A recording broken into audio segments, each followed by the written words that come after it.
Durante mi niñez, mi familia era como una gota de agua en un gran río. Nunca permanecíamos en un solo lugar por mucho tiempo. Nos mudamos a Rhode Island cuando tenía 8 años, y permanecimos ahí hasta que fui a la universidad en Colorado Springs.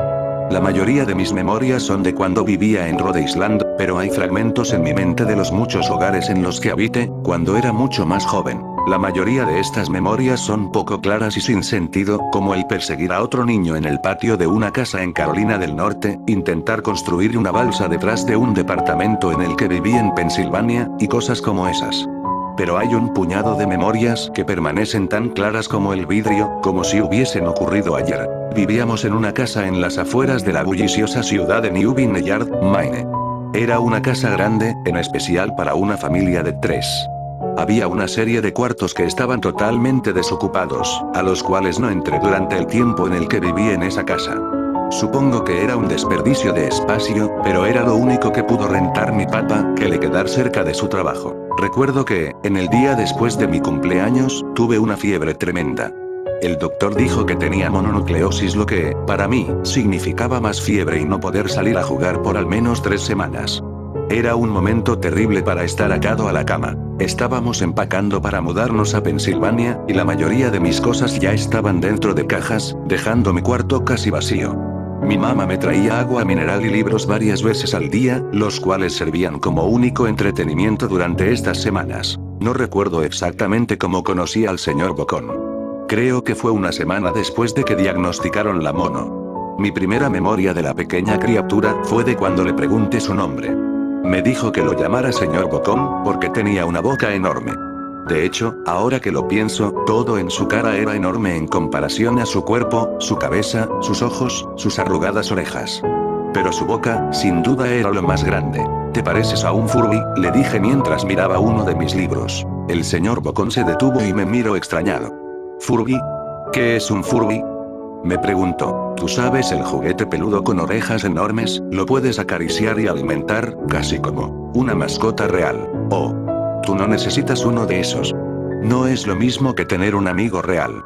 Recuerdo que el señor Bocón se desaparecía cada vez que mi mamá iba a mi cuarto a revisarme. Se ocultaba bajo mi cama y me decía, no quiero que tus papás me vean, tengo miedo de que ya no nos dejen jugar juntos. No hicimos mucho durante los primeros días. El señor Bocón solo veía mis libros, fascinado con las imágenes e historias. Por ahí del tercer o cuarta noches desde que lo conocí, me despertó con una gran sonrisa en su rostro. Vamos a jugar un nuevo juego, me dijo. Pero tenemos que esperar hasta después de que tu mamá venga, porque es un juego secreto. Después de que mi mamá me trajera más libros y refresco, a la hora de siempre, el señor Bocón se deslizó desde debajo de la cama y tomó mi mano. Tenemos que ir al cuarto que está al final del pasillo, me dijo. Me negué al principio, pero el señor Bocón insistió hasta que cedí. El cuarto en cuestión no tenía ni muebles ni tapiz. Lo único que lo distinguía era una ventana del lado opuesto a la puerta. El señor Bocón corrió a través del cuarto, y le dio un firme empujón a la ventana, dejándola un poco abierta. Entonces, él me insistió en que mirara hacia el piso, afuera. Aunque estábamos en el segundo piso de la casa, la caída era más alta debido a que estábamos en una colina. Me gusta jugar a fingir aquí, me explicó el señor Bocón. Finjo que hay un suave y enorme trampolín allá abajo, y brinco. Si lo crees con todas tus fuerzas, vas a ver que rebotas hasta acá arriba, como una pelota. Quiero que lo intentes. Es muy alto, le dije. Pero eso es lo divertido. No sería tan divertido si fuera una caída corta. De ser así, mejor si rebotaras en un trampolín real. Recuerdo haber jugado con la idea. Dejarme caer en el fresco aire, y rebotar en algo que mis ojos no podían ver. Pero el realista en mí prevaleció. Quizás en otra ocasión, le dije. No sé si tenga tanta imaginación. Podría lastimarme. La cara del señor Bocón se contorsionó con un gruñido, pero solo por un momento. Decepcionado, se metió debajo de mi cama, donde estuvo quieto el resto del día. La mañana siguiente el señor Bocón llegó con una pequeña caja. Quiero enseñarte malabares, me dijo. Aquí hay algunas cosas que puedes usar como práctica, antes de que te dé tu primera lección. Mira la caja. Estaba llena de cuchillos. Mis papás me matarán. Le grité horrificado de que el señor Bocón había traído cuchillos a mi cuarto, objetos que mis papás no me dejarían tocar nunca. El señor Bocón gruñó. Es divertido jugar con esto. Quiero que lo intentes. Alejé la caja de mí. No puedo. Me regañaban. Los cuchillos no son seguros para aventarse. Las cejas del señor Bocón se cerraron, molesto. Tomó la caja con los cuchillos, y se metió debajo de la cama, otra vez durante todo el día. Me empezaba a preguntar qué tan seguido se la pasaba debajo de mí. Desde ese entonces, empecé a tener problemas para dormir. El señor Bocón me despertaba en la noche diciéndome que había puesto un trampolín real debajo la ventana, uno enorme que no podía ver en la oscuridad.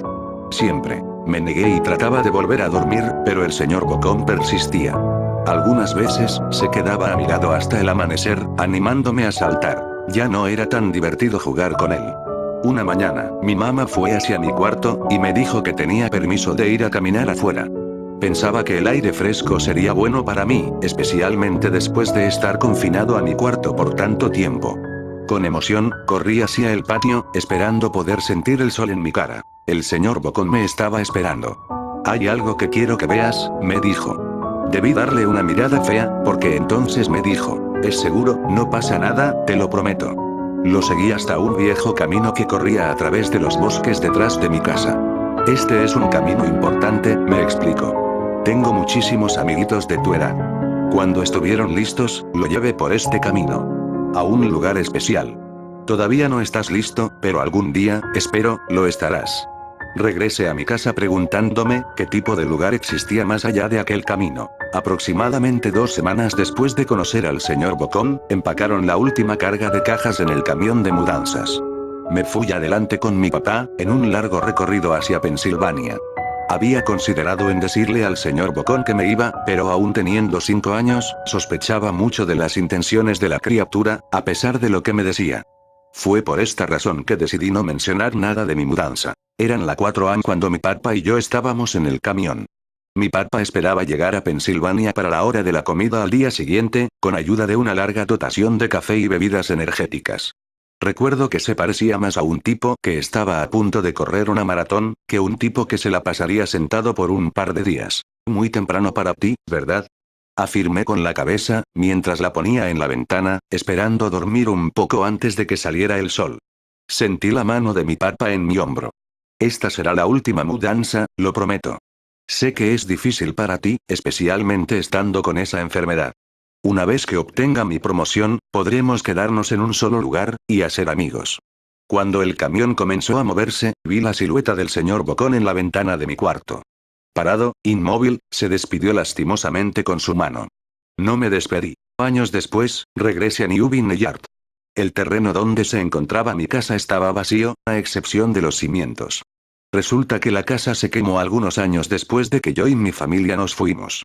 Por curiosidad, busqué el camino que el señor Bocón me enseñó, y al encontrarlo, decidí seguirlo.